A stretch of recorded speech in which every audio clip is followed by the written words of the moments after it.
You know what is the most hated electric car in the world? No, I do not, but I can guess. Cybertruck. The Cybertruck. You know, I don't even take it out of the garage anymore. Why? Because what happens when you drive it around? There are a lot of fingers pointed at me. Really? Middle fingers. Really? Money and wealth are the most misunderstood concepts in life. In the history of United States, Trump is the most ignorant, stupid guy. Most ignorant and stupid. Everything he's done is bad. The guy who never understood the meaning of money is Donald Trump. So I was looking at an interview by Alex Wagner. She's a MSNBC. Right, MSNBC, right. So she was interviewing two people who wrote this book, and this is a 2-inch thick book called Lucky Loser. Lucky loser. And that's Donald Trump. That, you know. He lost the money Obama left for him. He lost the money Biden left from him. You know, in 60 days, this idiot has lost $6.4 trillion. I hope most of it was his. No, it wasn't. So he has lost everything. And he has gone bankrupt 6 times. And there are a bunch of cronies and buddies he has, like Elon Musk, Zuckerberg, Kim Jong-un, Xi, Putin, Netanyahu. These are all the people. So Putin is a world war criminal. If he goes to any other country other than North Korea and China, he'll be arrested. He'll be put in jail. we can only hope. Yeah, because he cannot go anywhere else. Do you think Putin is watching this? I don't care. Okay. I have a Cybertruck. Okay. It's bulletproof. I'm safe. You are safe. Oh, goodness. This was interesting as part of of our final chapter, was talking about how some cities worldwide are battling air pollution.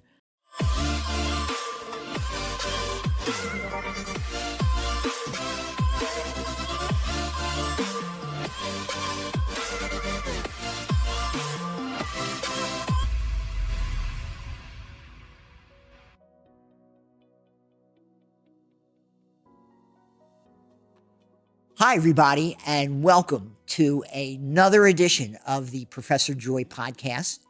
This is our first podcast of the month of April. So get ready, everybody. No April Fools. No April Fools, no. And per usual, the usual cast of characters here. To my left is our TikTok specialist, Steffi. Steffi, hello. Hello. How are you? Great. Excited to be here. Are you? Yes.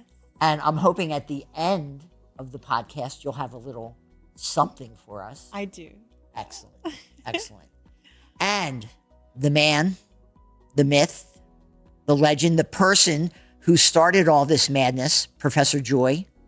Thank you. How are you? Beautiful. You're looking beautiful. Oh, thank you. The tie looks good. The shirt, everything looks good. Thank you. So while we're all very happy to be here, sadly, and I do say sadly, we are discussing the final chapter of Earthscore. Are you sad about that? No. Or are you looking forward to the next? Next book. The next book. The next book, which is? Wealth Score. Wealth Score. Okay. Okay. So everybody, the last chapter discusses country and you. And I'm afraid I'm probably going to start another firestorm as I did last week, where you went off on a diatribe for like 15 minutes and everything. But I think it's important because when we talk about different countries and what they do to keep their people happy and joyful, we're not one of them. No. And I've got other research to talk about that and everything. Back in 2012 in Rio de Janeiro, there was a sustainable development goals that were formulated by the United Nations Conference on Sustainable Development. And they set out these benchmarks for reducing extreme hunger and poverty, preventing fatal diseases, and providing primary education to all children. And I know that last one strikes a chord with you because you do great things right here in Southern California with young children. You know, both of us being professors know the value of education. It's like, to me, I thought about it a lot. And when I was teaching, I sort of explained it to my students once. It's like we all are humans, which is we are better than animals. Although there are some people who live like animals. Uh-oh.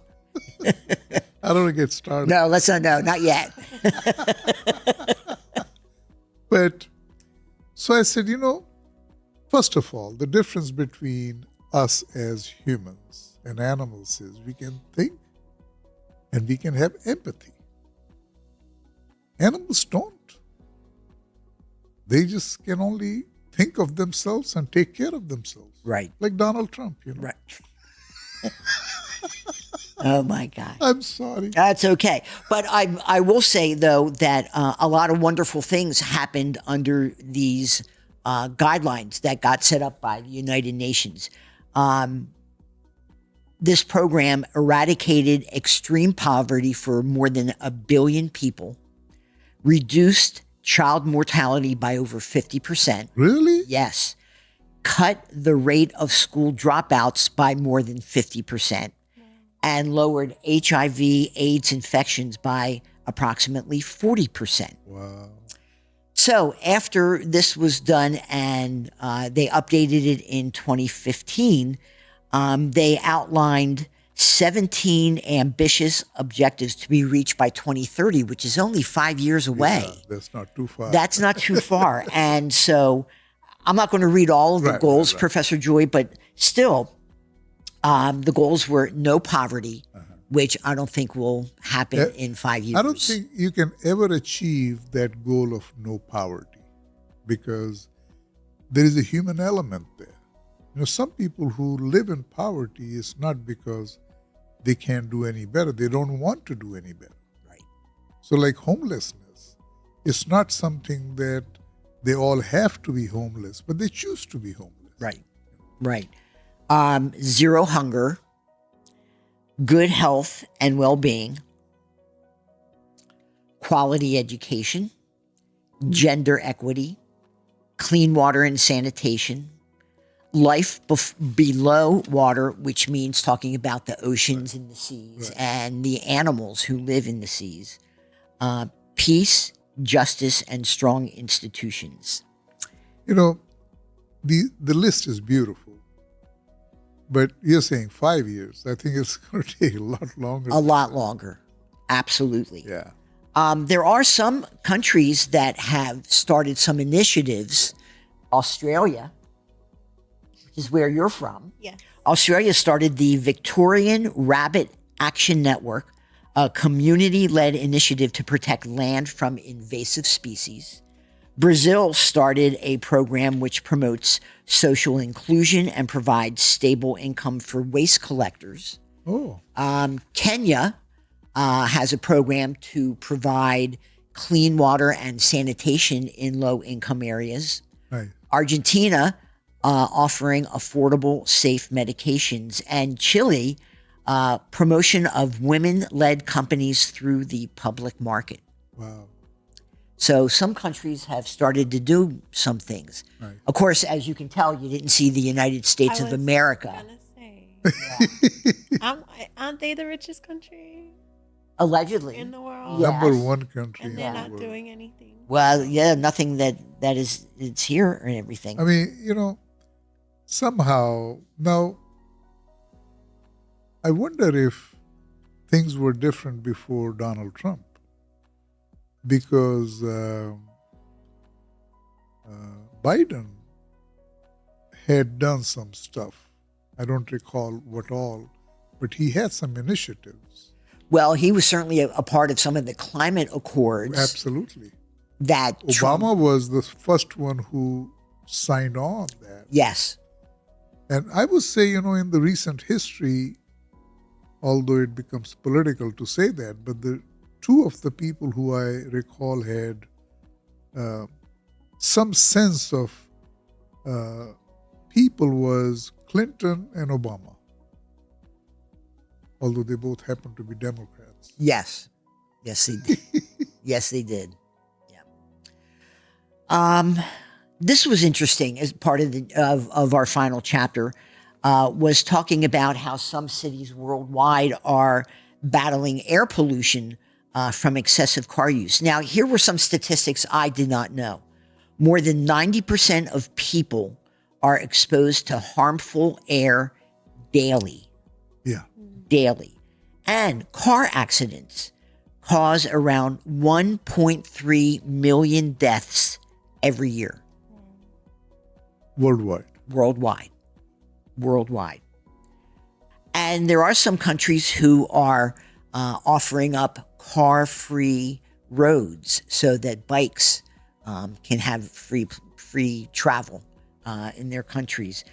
Some Swiss communities we write about have banned cars. Really? Yes. Interesting. Now, we drive electric cars. Yeah. But that does not go well here in the United States of America. I saw just in the paper the other day where Texas, well, in fact, in today's Los Angeles Times, Texas oil drillers want to come to Santa Barbara and drill for oil. They actually starting that program. Are they? Yeah. See, Yeah. I don't think that's a good idea. They hate people who drive electric cars. They hate us. Yeah. I mean, for your information, you know what is the most hated electric car in the world? No, I do not, but I can guess. Cybertruck. The Cybertruck. I don't even take it out of the garage anymore. Why? Because what happens when you drive it around? There are a lot of fingers pointed at me. Really? Middle fingers. Really? Yeah. Oh my gosh. Yeah. Can you repair the damage done to the earth or just like prevent it from getting worse? No. You cannot repair it. Yeah. So those damages are permanent. Yeah. But the only thing you can do is be conscious and not cause any further damage. Okay. Yeah. Some of the other things that we talk about in this chapter that need repairing and fixing is pesticide restrictions. Pesticides are toxic to humans and animals. In 2018, the European Union banned 3 pesticides harmful to bees. Oh, Yeah. interesting. To bees. The state of Maryland became the first U.S. state to ban chemicals that kill bees. Oh, wow. Yes. Yeah.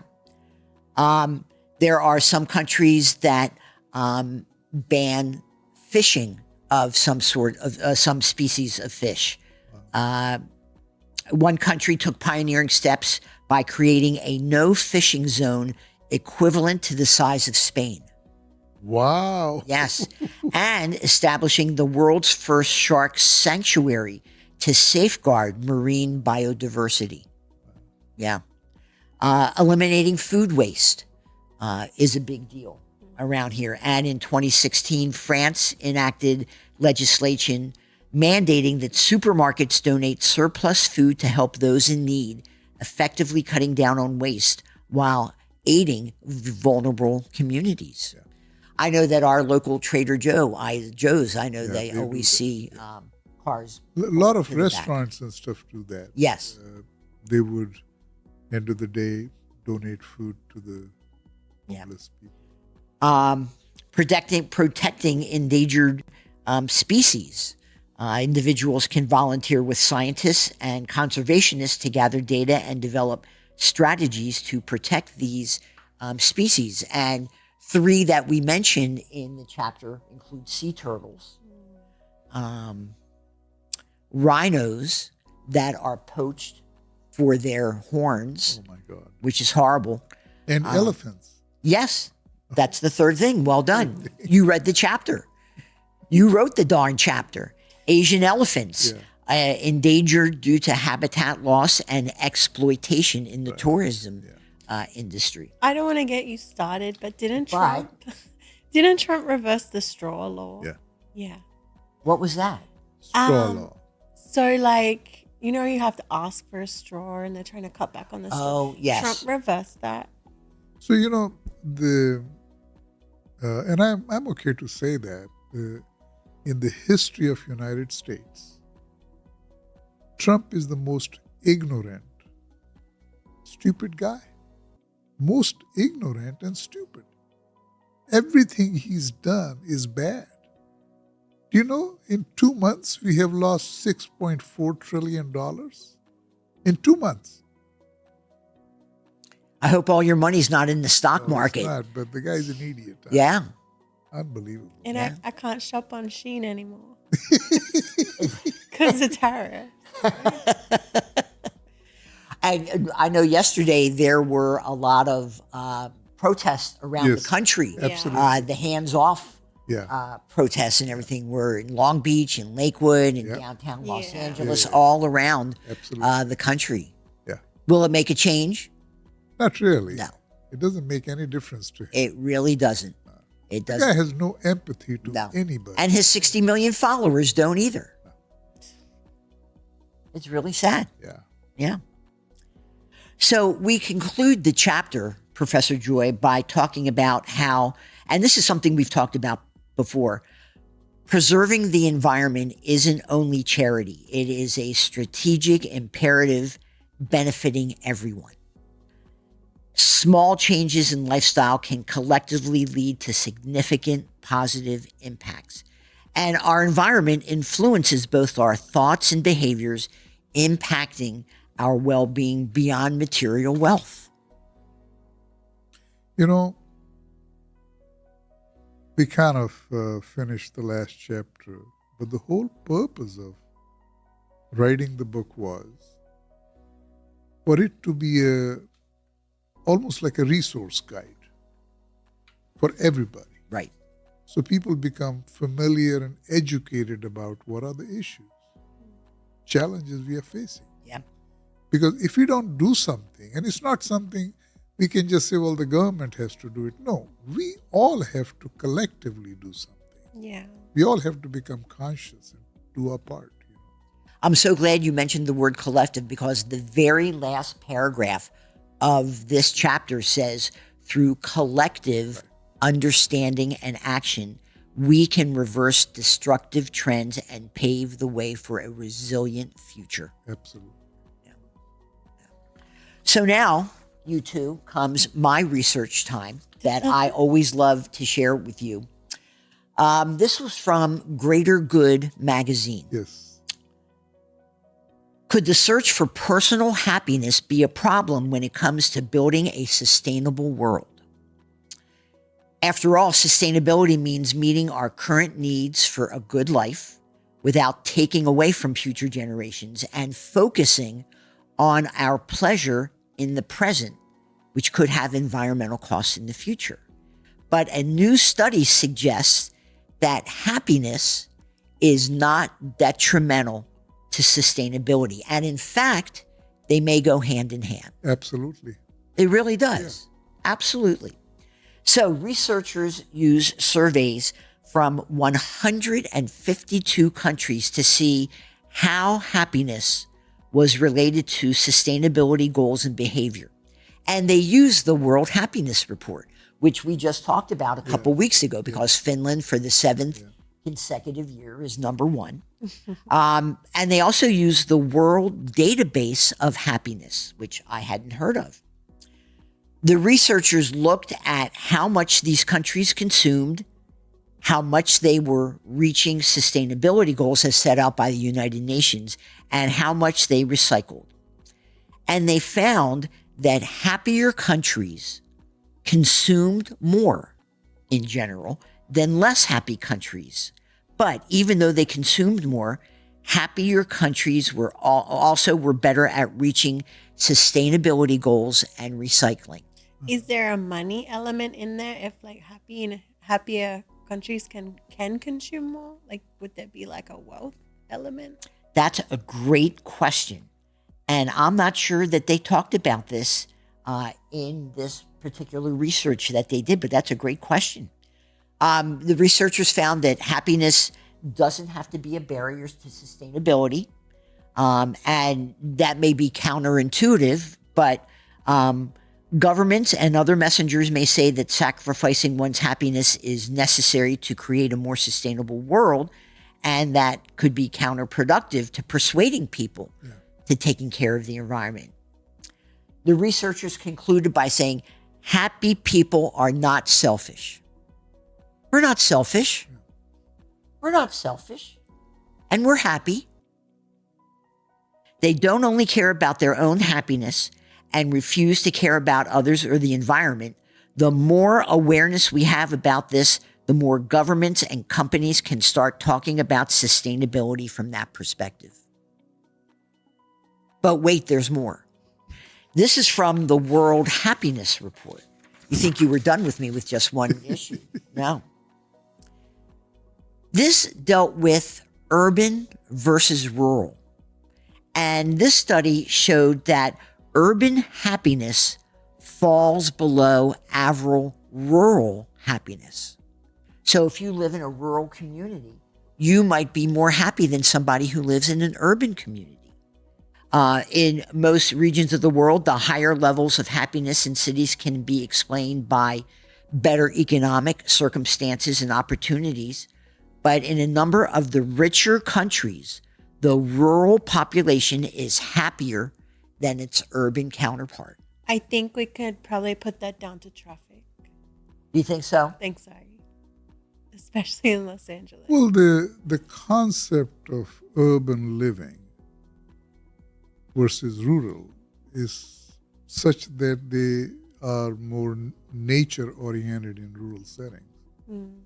We are more artificial in urban settings. And like Yes. Steffi said, cars. And so I'll give you a little example of, I was in Eugene, Oregon, and then I moved to Cal State, Long Beach. Right. So when I moved to Long Beach, it was like a cultural shock. Number one, so at the University of Oregon, I used to leave my office door open so my students can check out my books. Okay? I did the same thing in Long Beach. Half of the books disappeared.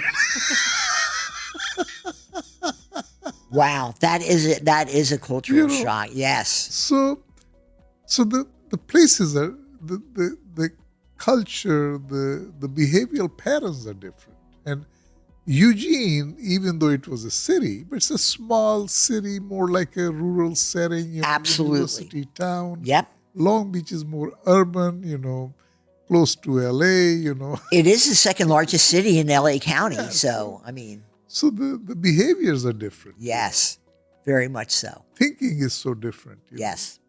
Yes. So this is, what you're saying is true. It's true. Yeah. Yeah. Now, I really want to hear your comments on this one. Okay. This is in your wheelhouse. Okay. Are you ready? Yeah. Are you sure? Yeah. Okay. This is from the American Society of Landscape Architects. Okay. Architects. That's you. Yes. People living in dense cities are among the least happy. Their rates of depression are 40% higher than other populations. Their rates of anxiety are 20% higher. Why? Because the built environment is directly linked with happiness and well-being. And too often, urban environmentalists fail to put people at ease.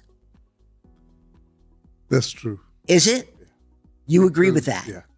Now, you said landscape architecture. Yes. So there's a little difference between an architect and a landscape architect. I'm You know sure. the difference? Yeah, they deal with the landscape and you deal with the building of the, yeah. But architects use landscape architects to design what's around the building because they specialize in that. Okay. And often when surroundings of a building are neglected, it causes anxiety and depression and all kinds of problems, people in those buildings. It's very important. Okay. So Justin Hollander, a professor of urban and environmental planning and policy at Tufts University, said planners, landscape architects, and architects, hint, hint, have a responsibility to design a built environment that increases well-being. He has found, quote, we are deeply influenced by our surroundings even more than we know. We have an automatic response to shapes, patterns, and colors. Our minds are like icebergs. We are only aware of less than 5% of our responses to our environment. He argues, Professor Joy, that humans are wall-hugging species. Well-defined corridors and streets encourage our walking. He said on an innate level, humans are also programmed to look for faces everywhere. And this may be why many traditional or vernacular buildings almost look like faces with a central door and windows on either side.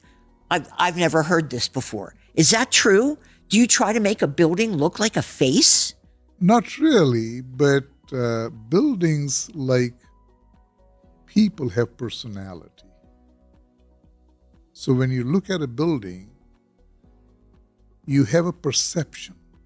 So you're saying a building can have a personality? Yeah, absolutely. Actually, buildings do have personality. Give me a for example. Any building you look at, it'll give you a sense of what it has as its personality. Now, let me take it a little further. Okay. Have you heard of an architect called Frank Lloyd Wright? I have indeed. He is the only architect who designed with nature. So you've heard Falling Water, one of his Yes, projects. yes. So he actually designed the house around the stream which was flowing through. So the same way, I did a project in Eugene, Oregon, where several architects this client had interviewed.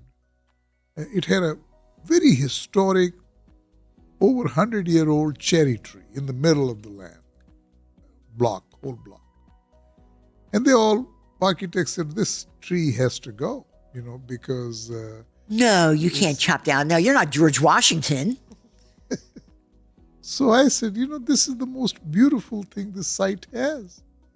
And we got to design around it. And I did. Good for you. So there was an architect, in fact, he wrote a book called Design with Nature. I thought it was the most beautiful book I ever read, His whole thinking was that architects, builders, designers, landscape architects, they all have to learn to design with nature, meaning you first understand what is the natural resource of a site and you work with it, not against it. So that's the concept, In fact, it goes right with this chapter that we are talking about, to design with nature and understand what the natural pattern of the site is, rather than just arbitrarily doing things which don't make any sense. Right. That's beautiful. Thanks. That is beautiful. That was very well put. Thanks. Now we come to the best part Oh, of the Professor Joy podcast. The fun fact of the week. The fun fact. I'm ready for the fun fact. Okay, your stomach gets a new stomach lining every 3 to 4 days because your stomach actually digests that. So it builds a new one every 3 to 4 Really? days. Yes. did you know that? I had no idea. Really, every 3 to 4 days? Yeah. Wow. I like that. Don't ask too many questions. I am not asking any. No, Taking the I'm not. fact. No, even our producer Solomon was shaking his head on that one. He didn't know that one either. So Yeah, I didn't. yeah, see, So, well done. that's nice. That's good. That's part of sustainability. Our body is sustainable because it recreates, generates, in fact, our cells in the body. I forget now how long does it take for the body to recreate and regenerate all the cells in the body. They're not the same cells. We live with all, they keep I think like 7 years. I think something like that. Yeah, that right? something. Yeah. Yeah. Yeah. It's amazing. I love it. Well, guess what? We're going to regenerate this podcast again next week with a new book There you go. and a new chapter. So thank you for joining us, everybody. Come back next week for Wealth Score. Let me just say something about Please this. do. I found, and this is the reason I am writing this book, I found money and wealth are the most misunderstood concepts in life. And I have to take example of some people. I'm sorry. Uh-oh. It's me. Uh-oh. So the guy who never understood the meaning of money is Donald Trump. So I was looking at an interview in interview by Alex Wagner. She's a MSNBC. Right, MSNBC, right. So she was interviewing two people who wrote this book, and this is a 2-inch thick book called Lucky Loser, Lucky loser. and that's I love Donald Trump. That, you know. From the time his dad gave him money, he lost that, and he lost everything he had ever gotten from anywhere. He lost the money Obama left for him. He lost the money Biden left from him. You know, in 60 days, this idiot has lost $6.4 trillion. I hope most of it was his. No, it wasn't.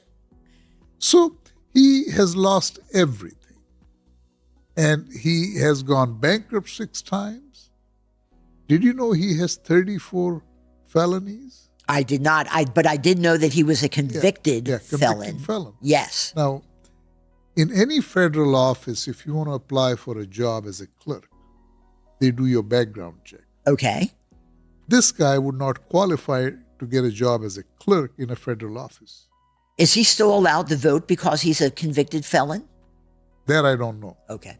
But he certainly, in my opinion, does not deserve to be the president. He should be in jail somewhere. And there are a bunch of cronies and buddies he has, like Elon Musk, Zuckerberg, Kim Jong-un, Xi, Putin. Netanyahu. These are all the people. In fact, you know what? They should build a luxury suite for each one of them in Mar-a-Lago.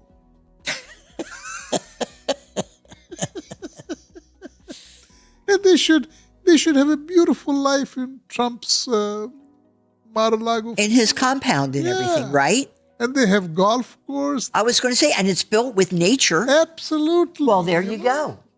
They can have fun life for the rest of their life. Absolutely. But it would Let's send them It there. would be 7 jail cells. They could not leave. Oh, okay. They would be imprisoned Okay. because they all deserve to be imprisoned. That they Did you do. know? You may not. Uh-oh, we got him started. Uh-oh. Why did you ask that question? You held it in the whole podcast. You were so good. You were so good. So Putin is a world war criminal. If he goes to any other country other than North Korea and China, he'll be arrested. He'll be put in jail. We can only hope. Yeah, because he cannot go anywhere else. And I don't know, Donald Trump also, I think there's some countries he can't go there. Do you think Putin is watching this? I don't care. Okay. I have a cyber truck. Okay. It's bulletproof. I'm safe. You are safe. Oh, goodness. Well, I'm sorry. That's I okay. should have. All right. Well, we'll close the chapter. Yes. Okay. Thanks, everybody. We'll see you next week. Bye.